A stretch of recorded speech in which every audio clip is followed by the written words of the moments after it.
Hello everyone. Today we'll discuss about therapeutic nutrition and diet. Uh, Before we start to go through this topic, therapeutic nutrition, let me explain you what is called the therapeutic nutrition. This is concerned with the nutritional requirement about the patients, those who are suffering from different diseases. And therapeutic nutrition also deals with the prescription of the right kind of diet for them. So let me tell you what are the objectives of this therapeutic nutrition. So the main objectives are, the maintenance of good nutritional status and formulation of diet. And the third one is the nutrition education. So, coming to the first objective, many illness, that is caused by infection, injuries, or the metabolic disorder, which affect the food intake of the patients that leads to malnutrition and undernutrition. So for this purpose, it is necessary, to gather the information regarding the cause of the disease, the duration of the disease, the food habit, and also the nature of that diet changes that is required for the patient. And the second objective is the formulation of the diet. So before formulating this diet, the information on the kind of illness, the effect of illness, the psychological and the emotional factors that the patient is confronting, those things are very essential. The common complaints, most of the patients they develop during this period is the loss of appetite and aversion for some types of kind of food. So the diet prescribed that should be according to the liking of the patient. So this is very important as the likings and personal likings and this disliking that also depends on the kind of diet the patient is taking and also the amount of diet the patient is taking. The third one is the nutrition education. Here, the education is very important because that brings this nutrition education brings a change in the awareness or in the knowledge of the patient. So the doctor and the nurse, also the dietitian, whoever is dealing with the patients, they should deal with them with affection. So the fear or the anxiety that is being developed during the period of disease, that will be eliminated.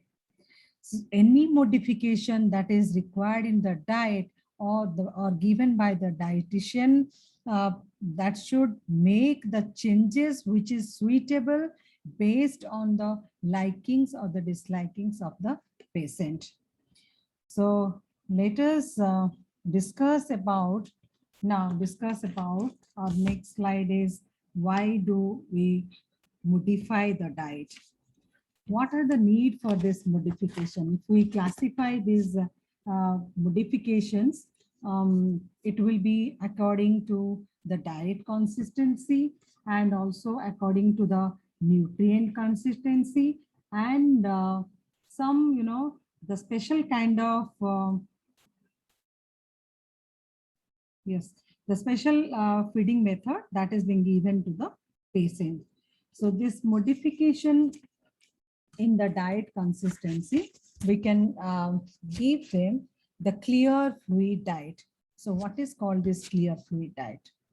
This is prescribed, for the patient those if there is, marked intolerance to the foods, that is because of nausea, vomiting, or loss of appetite.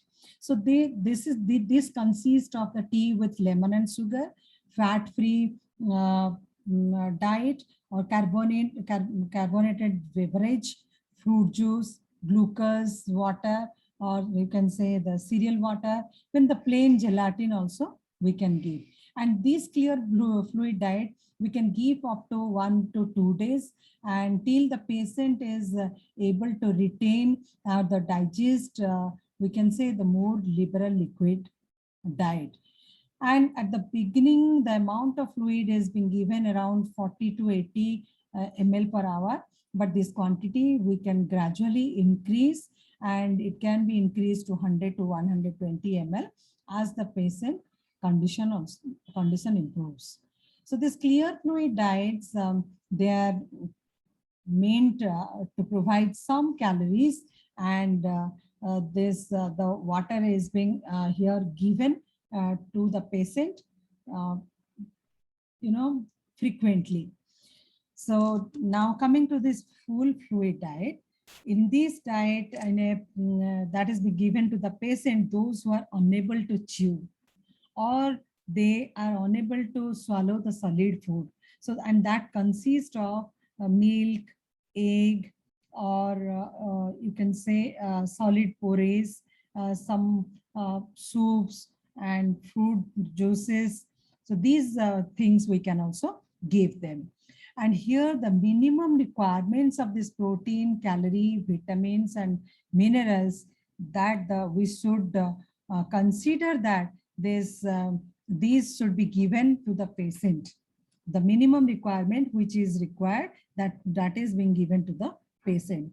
Now coming to the soft diet, this kind of diet is being given in this acute, gastrointestinal disease, or you can say the gastrointestinal infection, where some disorders occurs, where soft consistency or which can be easily digested, that should be free from spices, condiments, or excess of fat should not be used here. Sometimes also we prefer this kind of, we say this kind of diet, the bland diet, which can be given to the patient.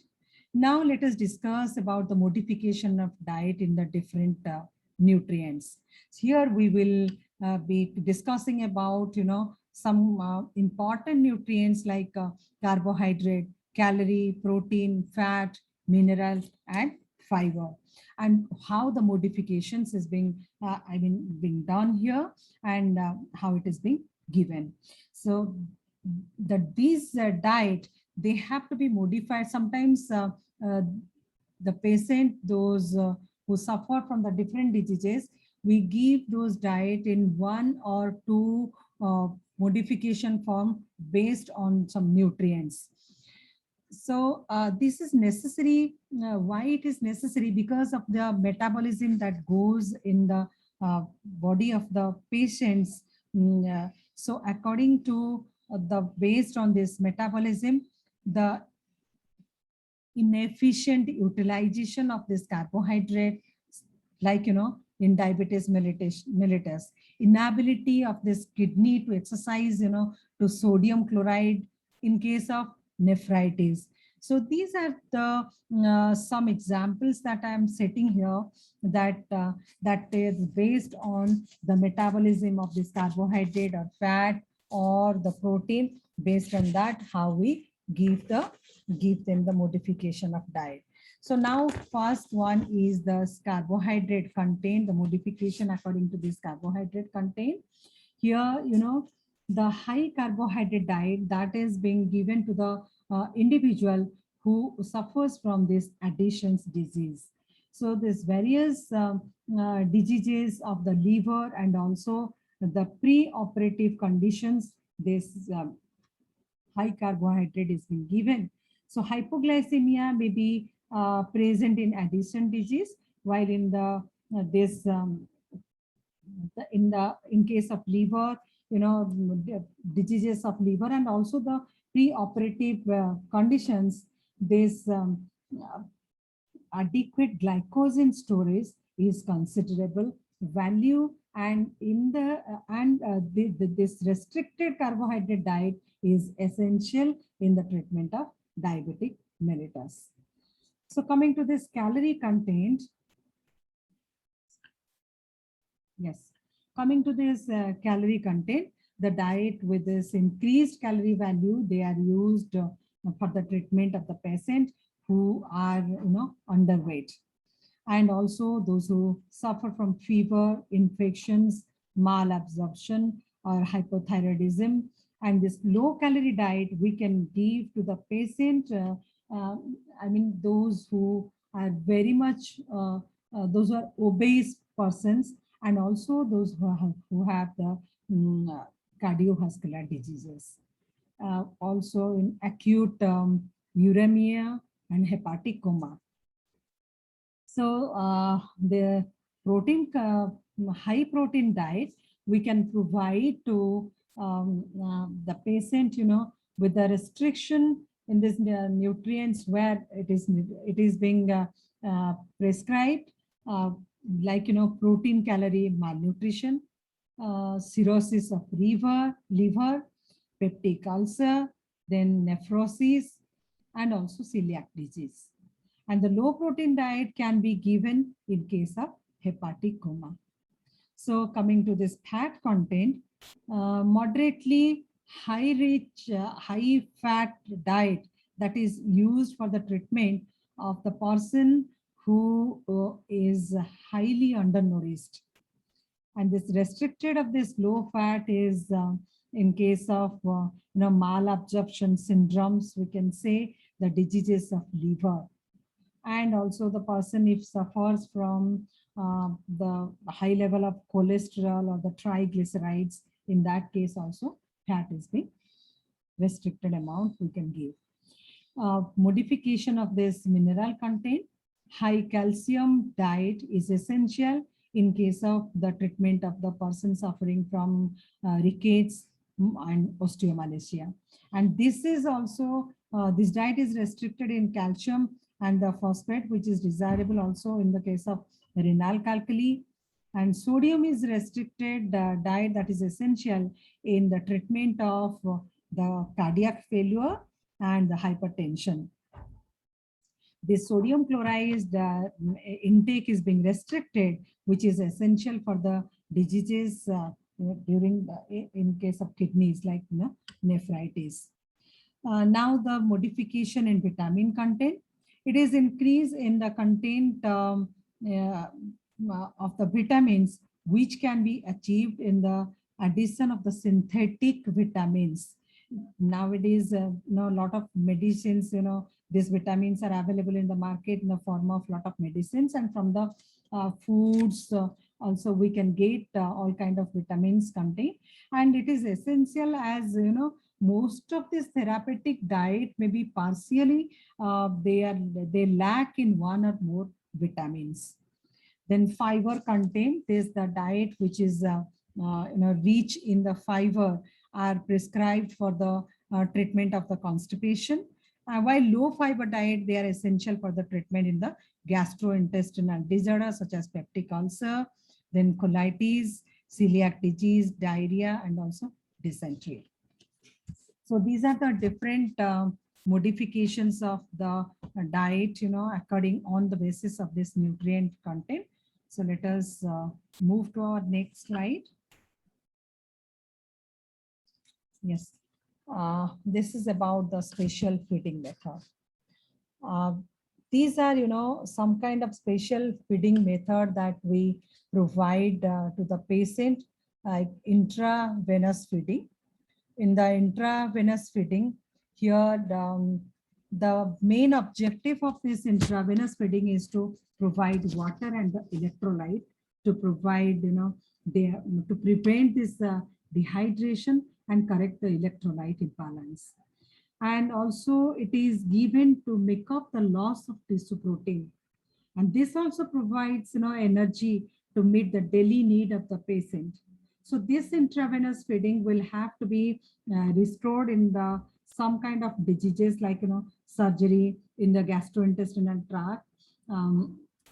And in case of, mouth, pharynx, esophagus, or extensive burns also, we can use this kind of, intravenous feeding can be given. And the patient who are unconscious due to this hepatic failure or diabetic coma, or we can say acute uremia or injury also, when the injury also occurs to the brain, in that case, this intravenous feeding can be given.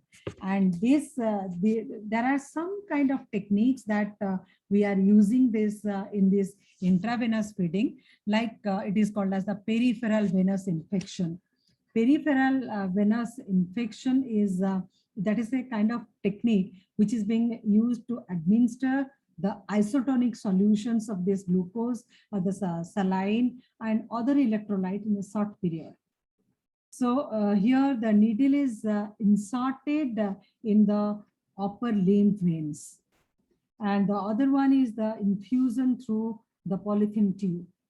So this technique is used when the intravenous feeding has been continued for the several days, and when hypotonic solutions will have to be given. And this method is that consists of threading a polythene tube into the deep veins, or the we can say the superior or the inferior vena cava, where and here the care should be taken on to avoid the danger of infection, as because it is going to this going inside. And this technique has the advantage in that the limbs can be moved freely. So the nutrient is being feeding that is given in this kind of feedings are water and electrolyte. So here in intravenous feeding, what happens? The daily minimum water requirement of an adult, which is about 1.5 liter, it can be given. The additional water also will be required only to correct the dehydration if it occurs. So the clinical symptoms of this, the different dehydration that occurs here due to the mild symptoms of thirst, or we can say oliguria, including about 2% loss of body water. So moderate symptoms like thirst, mental confusion, and indicating about 6% of the loss of water. That is requirement of this, that around the 3 liter in a 50 kg of man. And the severe symptoms also, that is the in the form of thirst, or we can say the oliguria, or the great prostration, that is indicating 8 to 12% is loss of water from the body. It is being seen. So carbohydrate and alcohol, there are some changes here, like carbohydrate that is used intravenously, it can be given in the form of glucose, or we can say fructose or sorbitol. And glucose is usually administered as a 5% solution. Fructose is preferable, that is preferable to glucose, as it can be administered at a concentration of about 10 to 15% without causing thrombophlebitis. And sorbitol also is being given 30% concentration can be given here without causing any adverse effect. So both these fructose and sorbitol, they are rapidly metabolized, and their metabolism is less dependent on insulin. This alcohol is being given around 3%. Now, let us discuss that the amino acid solution, how it is being given. So we can also give this amino acid intravenously, like protein hydrolysis and synthetic amino acid mixtures, or a mixture of L-amino acids. This can be given. Tryptophan loss also sometimes occurs due to the acid hydrolysis, and it can be that is rectified by adding some synthetic tryptophan. So the synthetic amino acids usually consist of D and L form, and as we know, this D form is not utilized by the body, and this L amino acid, they are ideal for our this intravenous therapy, and this is very costly also. Then the other one is, this is the whole blood and the plasma. 1 liter of whole blood that provides about 180 gram of protein, including hemoglobin. So this blood is used mainly to combat the circulatory leisure and we can say the loss of blood from the body. So 1 liter of plasma that contains about 60 to 70 gram of protein, and plasma infusion is given as a measure for increasing this plasma protein level. So fat emulsion for intravenous therapy, where first it was introduced in Japan in 1928, and these are being used at present in some countries, keeping on the quality that is those are limited, very limited, because they produce some toxic reactions during the process. Sometimes also the patient may develop, vomiting, the muscle pain, then we can say the dyspnea. So this is being, it is not everywhere advisable for this fat administration. So when we go for this administration, we need to go consult with the doctor and then go for it. And about the vitamins, so twice the all the vitamins, we can say twice the daily requirement that should be added intravenously. Now the next one is about the tube feeding. So in this tube feeding, we are discussing about the nasogastric feeding.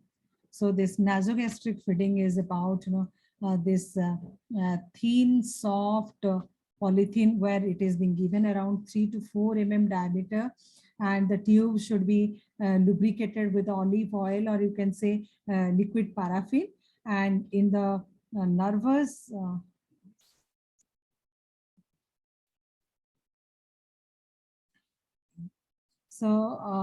in the nervous, those individuals, those who are very nervous, and those they have to be sprayed with a solution of this procaine.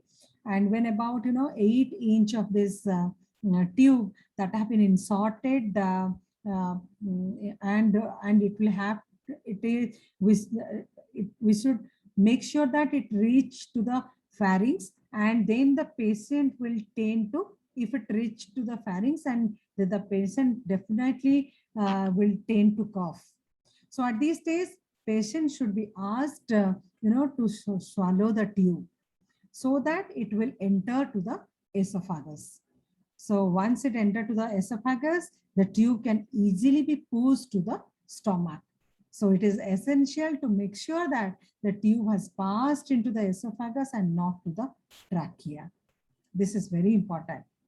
The tube is strapped to a forehead and connected with a gravity drip apparatus, which is fixed to a position to a stand, and about 2 to 3 feet above this, the level of the patient is being provided. The solution is being given, the water, and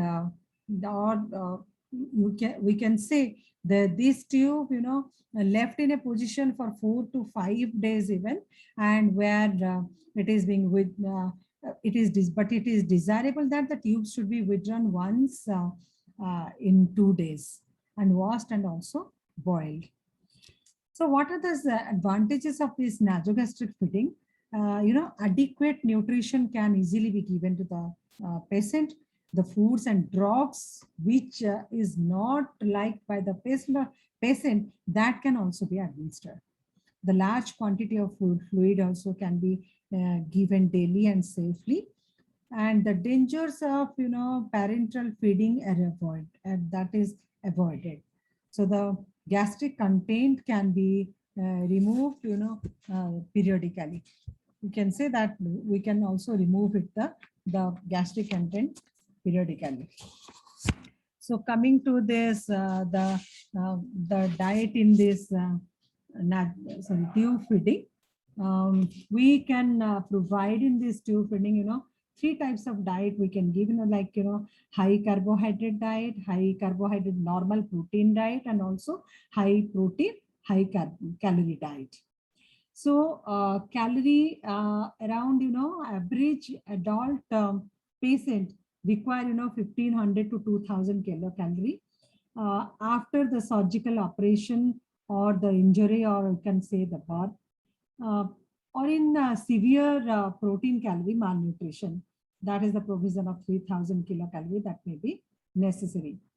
And in case of protein also, 60 to 70 gram of protein is being given here. The person who suffers from this kind of, to whom this tube feeding is being given.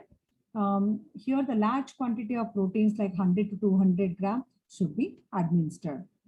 And fat should be given with the emulsion form. Here the carbohydrate like glucose, cane sugar, dextromaltose, those should be given around 300 to 500 gram can be given. So the daily fluid content here should be 2500 to 3000 ml. Now coming to this gastrostomy. Gastrostomy is necessary for the patient, those who with the carcinoma of the esophagus is present. That here the tube is inserted directly to the stomach at the time of operation, and the clear fluid diet can be given depending on the condition of the patient. And the other one which I have left here, I have not, by mistake, I think I have left here. It is known as the jejunostomy. Jejunostomy is, let me check in my next slide if it is present. Okay. So jejunostomy is, feeding through the jejunostomy, which is being introduced directly into the jejunum. And that will be necessary in case of patients with the extensive inflammation, or you can say malignancy of the esophagus and the stomach after the esophageal infection. Those the patients, those who suffer from this, those who have the suffer from cancer and cancer in the esophagus, or in case of stomach. So in that case, esophagus is fully suppose removed. So in that case, this tube is directly inserted or injected to the jejunum. So here, the tube inserted, and the operation, even also at the time of operation. Since, the salivary or the gastric digestion, they are completely, we can say, eliminated here. So the survivor of the patient is only depend on this jejunostomy. Okay. So the patient should be given very small amount quantity of feed, like 100 ml every 30 minutes. So this is being given to the patient. So now we will discuss about what is called this high, in our next slide, we can discuss about this high protein diet and what is called this low protein diet, in which disease that we provide. So this high protein diet or the low protein diet, as you see, this high protein diet can be given in case of the person suffering from suffering from the protein calorie malnutrition, or you can say the protein deficiency, or surgery, burn, and the nephritis too. In case of this low protein diet, we can provide this low protein diet to glomerulonephritis, then chronic uremia, jaundice, and in case of viral hepatitis. High calorie diet is being provided to the person those who are malnourished and underweight. I mean, those who are undernutrition, we can provide them this high calorie diet, and the low calorie diet we can give to the person those who are obese, those who suffer from this obesity. So the low fiber diet can be given in case of peptic ulcer, diarrhea, celiac disease, and dysentery. And high fiber diet can be given in case of constipation. So this is all about, the therapeutic or the modification of this diet, about the therapeutic nutrition, the modification of diet, and why do we need it, and what are the objectives that we discussed today. So in my next lecture, we will be discussing about the different kind of diseases and the particular disease and the kind of diet the patient should take. Thank you very much for your kind listening. Thank you.